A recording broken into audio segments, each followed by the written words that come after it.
Dan, when you were tapped to become CEO of Principal Financial, this is the first time that you've ever held a CEO job. Correct. So what have you learned in this past year or so about what it takes to be an effective leader? Communications. You've got to constantly be reminding our employees what our strategy is, what our culture is, living the culture of the organization, communicating the culture of the organization, reminding people of what our strategy is, and then, of course, encouraging them to reach and satisfy the needs of our customers. What is the one leadership skill that you wish you knew when you took the CEO job, but you know it now? Yeah. So I really think it's patience, and I'm an impatient person, and you expect people to come along on the voyage with you and that they're keeping up with you, when in reality, you have to retrace your steps from time to time, reiterate why we're doing what we're doing and why it's important. If it's something that's important to me because I think it's important to our customers and to our shareholders, then I have to continue to be patient and communicate it and communicate it and communicate it. I don't know if you've heard this before, but it's been said that a good leader knows how to manage people, but a great leader knows himself.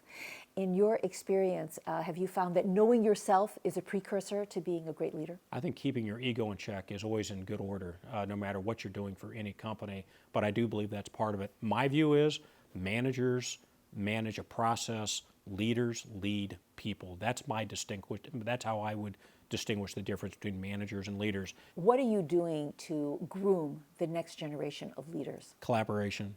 I really believe you've got to have a collaborative environment.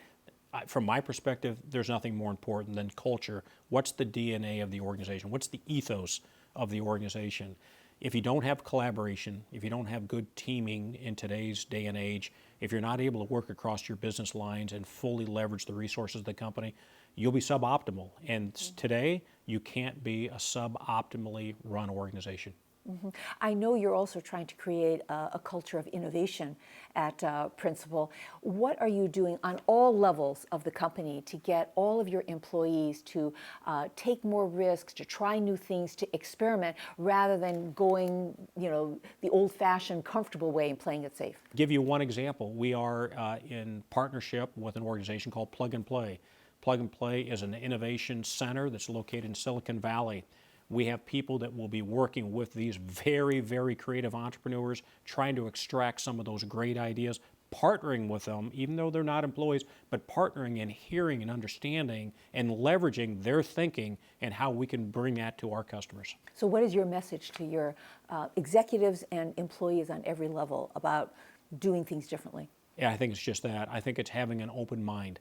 The reality is this: if we can have self-driving cars, people will figure out much of what we do at Principal. So how do we add value to our customers? How do we differentiate our product relative to the competition? And at the end of the day, it's getting better outcomes for our customers. Dan, you joined Principal right out of college, so you've spent your whole career at the company. I'm sure you had a lot of mentors along the way. What's the best leadership advice you ever received, and why did it stick with you all these years? The best piece of advice I got from my father, who got it from my grandfather, which is, you think you got a big problem, take 9 other executives, sit around a table, throw in the worst problem that you think you've got. By the time you hear the other 9, you'll find out that your problem isn't that big. It's good leadership advice for me, because at times you can get a bit of a brain cramp, or you can get locked into a certain way of thinking, when in reality, you know your industry, you know how to solve problems, figure it out.